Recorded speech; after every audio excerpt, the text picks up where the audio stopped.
जी part two start हो जी।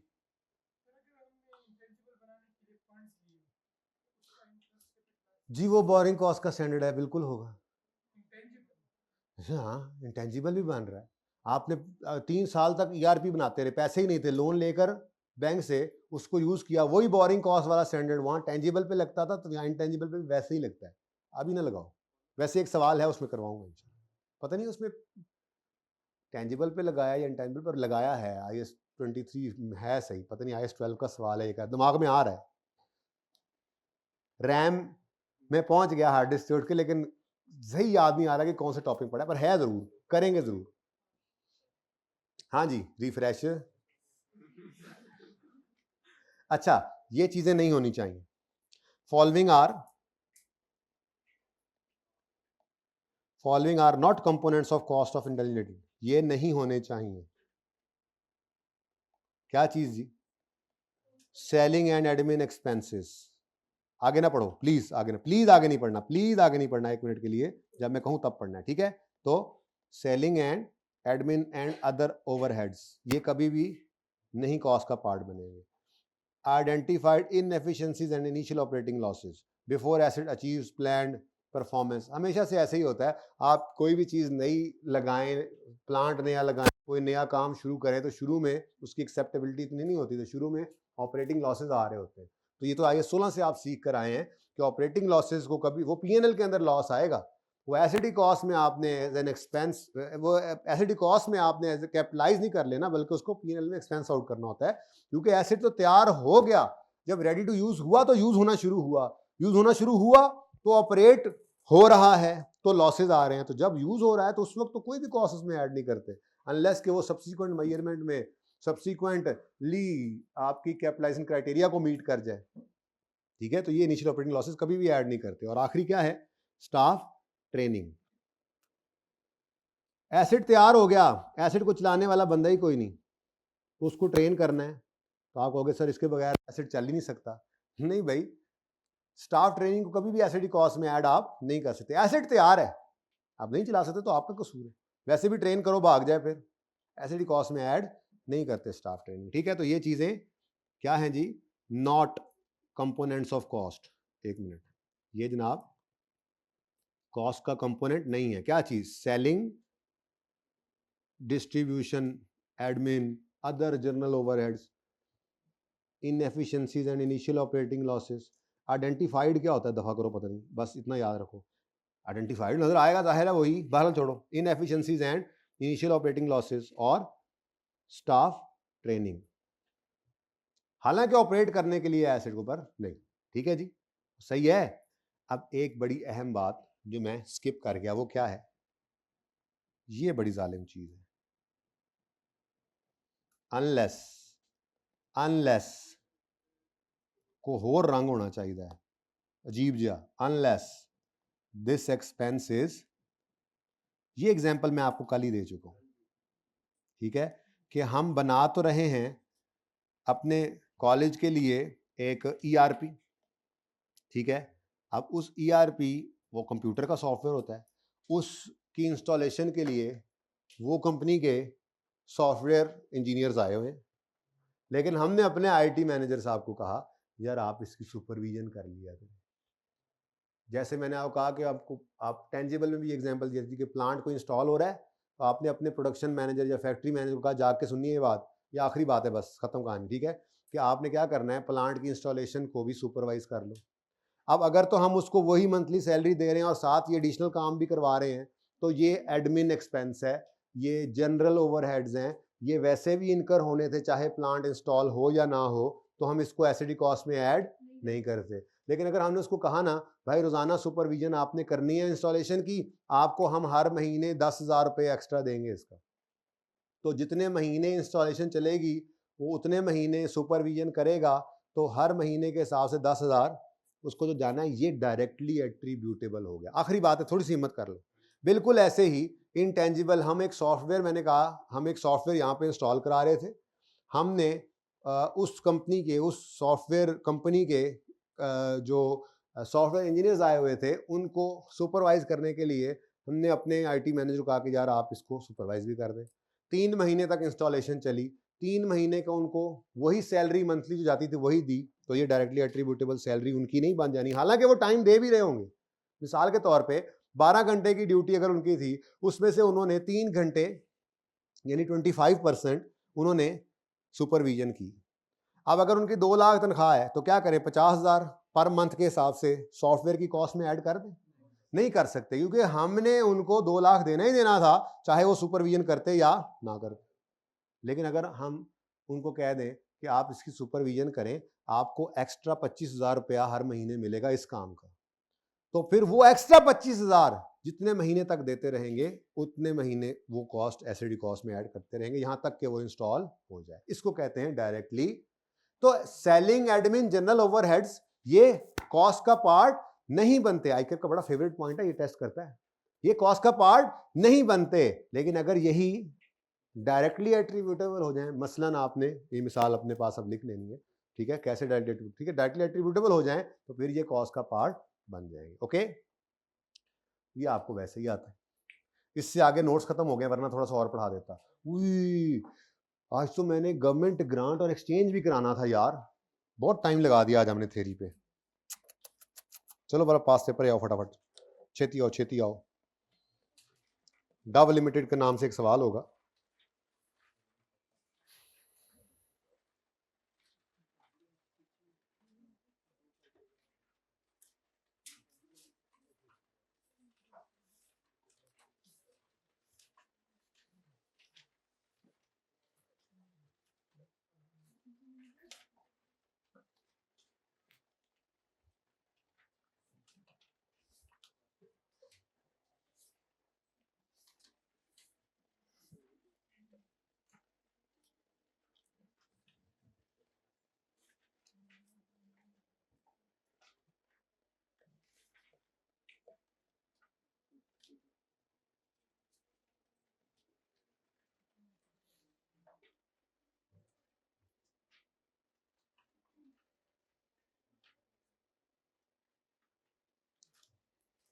हाँ जी, क्या हाल हवाल है? सर मिला सवाल किस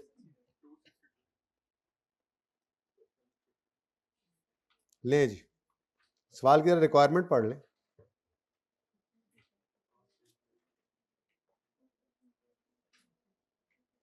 यार मैंने कल आपको एक बात कही थी, चलो अब रहेगी तो रह गई, कि आपको मैं वो रिफंडेबल अज्यूम करके भी एंट्री कराऊंगा। चलो फिर कभी से, आज बहुत टाइम लग गया इस पे, लेकिन इंपॉर्टेंट ही बहुत था, क्या करते। पार्ट भी भाई कह रहे हैं आज कर लें, क्या ख्याल है, कर लें फिर जोहर के बाद? सैटरडे को कर लेंगे, सैटरडे को जहन में रखें। हाँ, पार्ट भी हुआ करेगा, शुरू से ही लेकर चलेंगे ऐसी चीजें तो एंड पे बोझ नहीं पड़ेगा। क्या है तो काम पढ़ा लें। मैंने वैसे आपस की बात है, कहाँ गया वो, मैंने वैसे वो प्लानर बनाना शुरू किया हुआ है, तो देखते हैं। छुट्टियां नहीं तो पिछली बार जब छुट्टियां थी तो कितना ज़्यादा पढ़ाना पड़ा था, तो फिर अब क्या मतलब है कि पार्ट भी हफ्ते में एक भी ना हो, हफ्ते का एक पार्ट भी तो फिर भी होता था। ये उससे पिछले अटेम्प्ट की बात कर रहा हूँ, आपको क्या पता, इतने पुराने तो नहीं हो ना आप। अच्छा जी, कंप्यूट करें cost of new product for initial measurement, यानी कॉस्ट निकालनी है, ठीक है, नई प्रोडक्ट की। और अगली बात है also discuss reason for ignoring the, अगर कोई इग्नोर करो तो वो भी बता दो। 8 नंबर का सीधा साधा सवाल, चलो पढ़ो। Dove limited commenced development of a new product on यकम जनवरी, रिसर्च की बात नहीं की, सीधे डेवलपमेंट पे ले गया, अच्छी बात है। In this regard following expenditures have been incurred. मैं तो कहता हूँ इसमें ओपन कर लेते हैं, ये भी तो मिलती जुलती होनी है कहानी।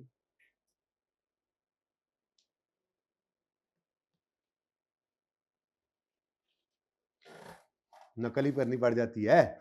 अब जी देखो ना, आप कहानी ये कि पढ़ाना क्यों जरूरी था। अब देखो आप, ये नहीं एक सवाल नहीं कई सवाल है, ऐसे ही ये नामों से अब आने लग गया आई कैप हमारे मुकाबले में, तो कोई नहीं, हम भी तैयारी करके ही रखते होते हैं, जैसे मर्जी आ जाए। इवेल्युएशन है पॉसिबल अल्टरनेटिव्स की, रिसर्च या डेवलपमेंट? तसल्ली कर लेते हैं एक बार, अभी तो देखा है, कोई मसला नहीं है। ये तो फाइनल सिलेक्शन होती है डेवलपमेंट। इवैल्यूएशन किथे गया? हाँ, ये फाइनल सिलेक्शन है पॉसिबल अल्टरनेटिव्स की, और यहाँ पे क्या किया था हमने, चोजन अल्टरनेटिव्स को हमने समझो इम्प्लीमेंट करना है, यानी कि डिजाइन, कंस्ट्रक्ट और टेस्ट कर रहे हैं, ठीक है।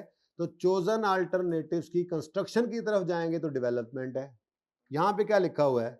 इवैल्यूएशन। तो इवैल्यूएशन तो भाई इधर पड़ी हुई है, ये फॉर्मुलेशन, डिजाइन, इवैल्यूएशन, देखो कितनी बारीक बातें करता है, ठीक है। तो इवैल्यूएशन ऑफ पॉसिबल अल्टरनेटिव्स जो है, ये तो हमारी रिसर्च एक्टिविटी है। अब पॉसिबल अल्टरनेटिव्स की इवैल्यूएशन रिसर्च एक्टिविटी है, तो भाई कॉस्ट ऑफ इंटेंजिबल निकालने का उसने बोला है, ये तो कॉस्ट में शामिल ही, ये क्या कर देंगे हम, यानी इसको कॉस्ट में शामिल, लेकिन माफी उसने नहीं दी, उसने कहा है जो इग्नोर करो उसकी रीजन बताओ। अब इसकी रीजन बाकायदा अंग्रेजी में लिखेंगे, ये नहीं कहना इट इज एक्सपेंस, बताएंगे क्यों एक्सपेंस। रिसर्च से रिलेट करता है और रिसर्च फेज की एक्टिविटी को हम कैपिटलाइज नहीं करते, इसलिए इसको पीएनएल के अंदर एज एन एक्सपेंस रिकॉर्ड करेंगे, ऐसे अंग्रेजी लिखनी पड़ेगी, ठीक है। आगे बढ़े। प्री प्रोडक्शन प्रोटोटाइप्स, ये कहाँ था? ये तो डेवलपमेंट फेज था, ये देखो डेवलपमेंट फेज, ये देखो प्रोटोटाइप्स, ये डेवलपमेंट फेज की एग्जांपल है। लेकिन इसको एक्सपेंस में डालना है या कैपिटलाइज करना है, ये फैसला होगा, फिलहाल ये डेवलपमेंट फेज तो है, ठीक है। आगे बढ़ो। पायलट प्लांट, जी साथ ही लिखा हुआ, तीसरे नंबर पे था पायलट प्लांट, डेवलपमेंट, ठीक है। यूं कर लेते हैं ना, ये क्या है? रिसर्च, ये क्या है? डेवलपमेंट, ये क्या है? ये तो देख लेना, बार बार नहीं देखा जाता फिर। तो रिसर्च तो वैसे ही एक्सपेंस बननी थी, डेवलपमेंट में अभी सवाल देखेंगे कि कहाँ पर वो कोई बात नहीं बताएगा तो फिर को असम्पशन लेंगे, वैसे बताएगा बात इंशाल्लाह, ठीक है। आगे बढ़े।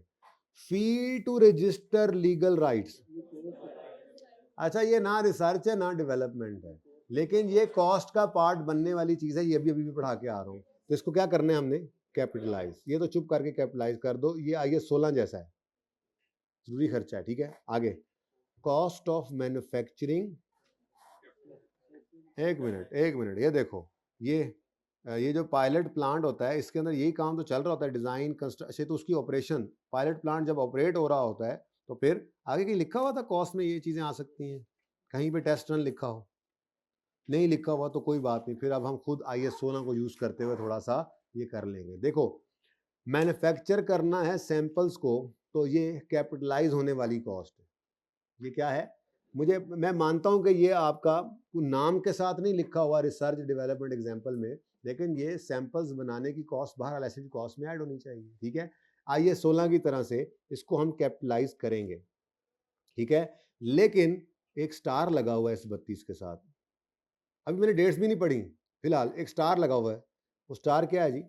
अच्छा, एन एन एन को काट दो, रेजिडुअल वैल्यू, चलो NRV लिख दो। अब ये क्या है? यानी कि यूं कहना चाहिए 32 रुपए अगर कॉस्ट इनकर होती है सैंपल बनाने पर, तो उससे हम रियलाइज कितना कर पा रहे हैं?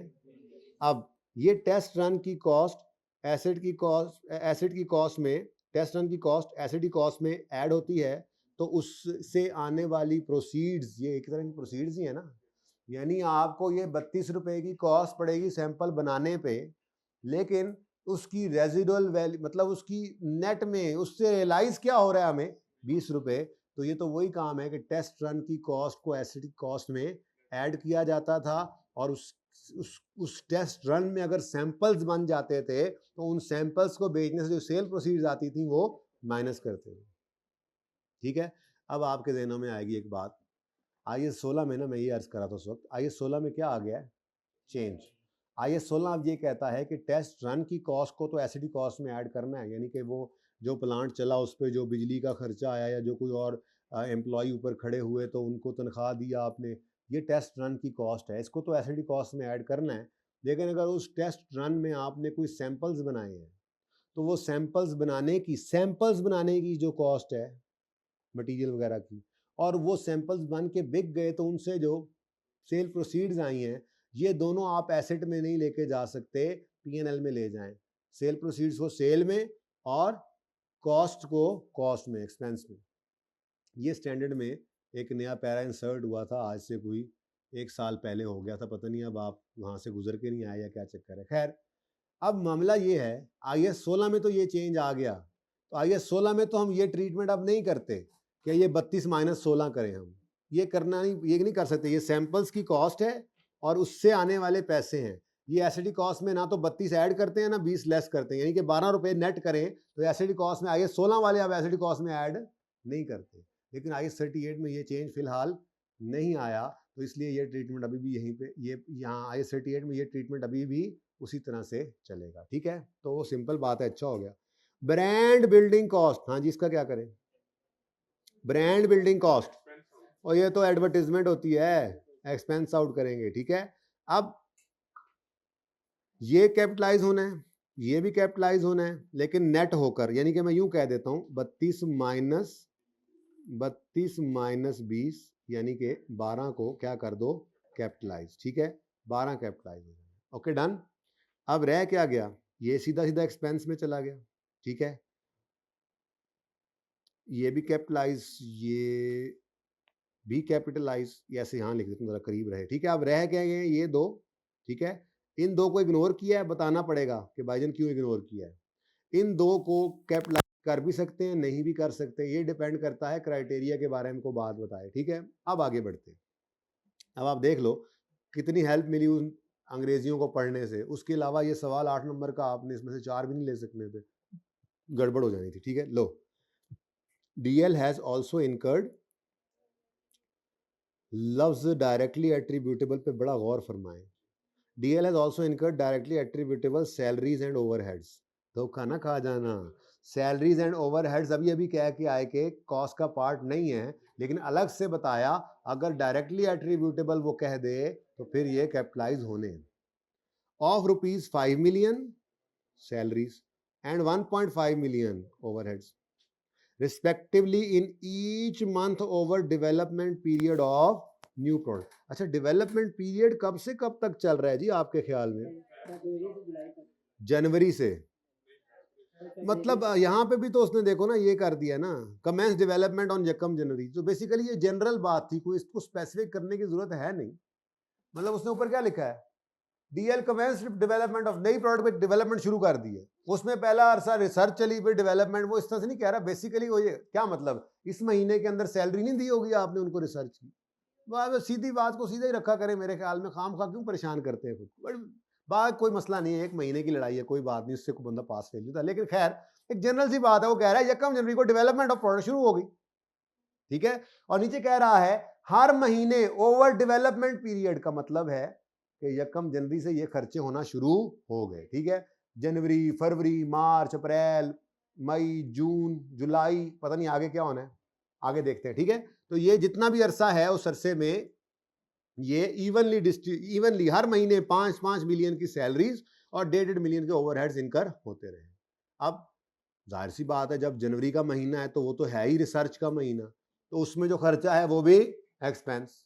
और अगर आगे ऑनवर्ड्स डेवलपमेंट क्राइटेरिया मीट नहीं हुआ तो जितना सा नहीं हुआ उस अरसे में भी हर महीने की सैलरी 5-5 मिलियन एक्सपेंस और हर महीने का 1.5 मिलियन का ओवरहेड एक्सपेंस, अनलेस के क्राइटेरिया मीट हो जाए। आगे बढ़े, उसने कहा यार ऐसी टेंशन ले ले, 6 क्राइटेरिया की बता ही दो इनको नाम से। The recording criteria for capitalization of internet met on 1 April. लबो लबो लबो लबो, ओ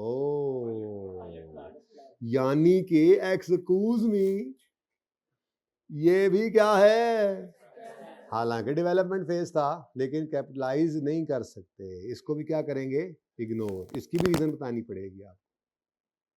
ठीक है, और ये क्या हो जाएगा, क्योंकि 1 अप्रैल से क्राइटेरिया मीट हो गया तो फिर आपने इसको क्या कर लेना है, पायलट प्लांट पर जो खर्चा हुआ वो कैपिटलाइज करना है, और इस दौरान जो सैलरीज गई होंगी वो भी कैपिटलाइज। कैसा, देखो ना, गहरा सवाल है, इजी ले रहे थे ना आप, ऐसे नहीं है आग का दरिया है और डूब के जाना, समझ सारा आ जाता है और गड़बड़ हो जाती है। ठीक है ना, तो ऊते ऊते से नहीं सोचना आपने, डीप डाउन जाके सोचना है।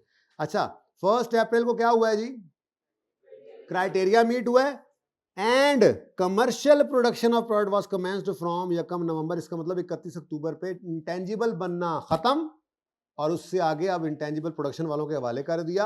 अब वो कंप्लीट हो गया है, अब ऑनवर्ड्स वो इंटेंजिबल यूज हो रहा है। तो देखो कहीं लबो लबो लबो लबो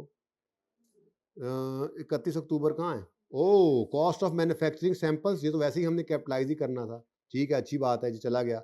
और फिर ब्रांड बिल्डिंग, वो तो वैसे ही एडवर्टीजमेंट है। ठीक है, अच्छा तो मैं तो ये कहता हूँ कि क्या ख्याल है यहीं पर मैं वो भी ना बना दूं, ओवरहेड्स और सैलरीज। सैलरीज जी बच्चों, सैलरीज जो है वो जनवरी से, जनवरी फरवरी मार्च, जनवरी से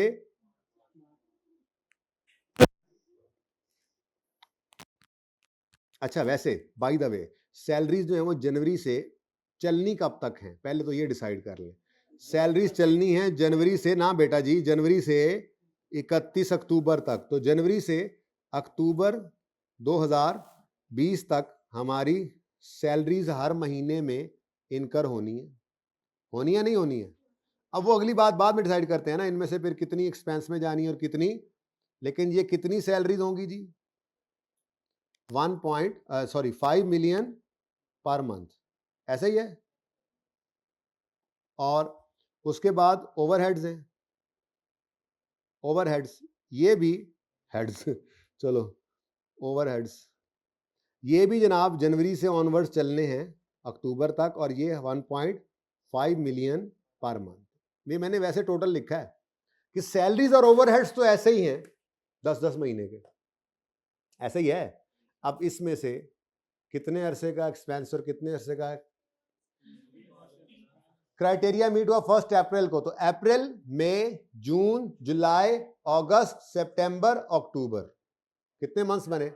7 महीनों की सैलरीज, 5-5 मिलियन हर महीने की, और 1.5 मिलियन ओवरहेड्स 7 महीनों के, ये कैपिटलाइज होंगे।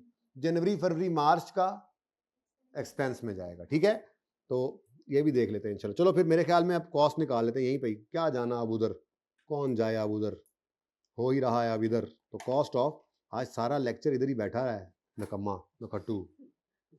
कॉस्ट ऑफ, सॉरी प्लांट नहीं है, कॉस्ट ऑफ प्रोडक्ट है। अच्छा न्यू भी लिख लो यार तुम, रुपीज मिलियन में करेंगे जी। अच्छा अब जी शुरू हो जाओ। अब क्या है कॉस्ट में क्या आएगा, तो मुझे बताओ। ये 2 कॉस्ट में आया है। पहले आसान नंबर ले लेते हैं, कॉस्ट एकदम से 1 मिनट में ऐसे निकल आएगी। ठीक है, तो जी कॉस्ट में क्या आना है सबसे पहले? Pilot plant. ऐसा प्लांट जिसपे पायलट बैठा हो वो कहलाता है पायलट प्लांट। कितना जी? 40। नेक्स्ट है जी fee to register legal title, सही है जी? Fee to register title, legal title जी 15। उसके बाद कॉस्ट, ये सैंपल्स को 32 माइनस 20, सैंपल्स 32 माइनस 20 12। मैं बार बार कह रहा हूं IS 16 होता तो ये ट्रीटमेंट अब नहीं रहा, स्टैंडर्ड बदल गया है। लेकिन IS 38 में ऐसा कोई चेंज अभी तक नहीं आया, इसलिए अभी इंटेंजिबल्स में अभी भी हम यही ट्रीटमेंट लेकर चलेंगे। ओके अच्छा जी, ले जी, ये भी कैपिटलाइज हो गया, ये भी कैपिटलाइज हो गया। अब रह क्या गया? वो डायरेक्टली एट्रीब्यूटेबल सैलरीज है ना, उनको भी कैपिटलाइज करना है। तो उसके लिए आपको मैंने बता दिया कि आपने, असल में ना कुछ कहानी इस तरह से चल रही है, ठीक है, कि आपका 1 अप्रैल से, ठीक है, क्राइटेरिया मीट हो चुका है, और 31 अक्टूबर पे आपका इंटेंजिबल कंप्लीट हो रहा है। तो ये जो दरमियाना अरसा था ना, ये अप्रैल मई जून जुलाई अगस्त सितंबर और अक्टूबर, 7 महीने का, ये आपका कैपिटलाइजेशन का फेज है, जिसमें आपने कॉस्ट जो इनकर हुई है उनको एसिड कॉस्ट में क्राइटेरिया मीट हो गया था ना, कैपिटलाइज करना है। ठीक है, तो आ जाओ जी। सैलरीज हर महीने कितनी सैलरी है ये मैं अभी लिख कर आया हूँ, 5 मिलियन पर मंथ। और कितने महीने कैपिटलाइज करना है? इंटू 7 कर दो आंसर। कितने ओवरहेड्स है पर मंथ, और कितने महीने के ओवरहेड्स डायरेक्टली एट्रीब्यूटेबल कैपिटलाइज होंगे? एट्रीब्यूटेबल तो डायरेक्टली एट्रीब्यूटेबल तो सारे ही हैं, लेकिन कैपिटलाइज कितने हो सकते हैं? कितना? 10 पॉइंट। ठीक है जी, लें जी आपका आंसर आ गया, पहला हिस्सा कितना?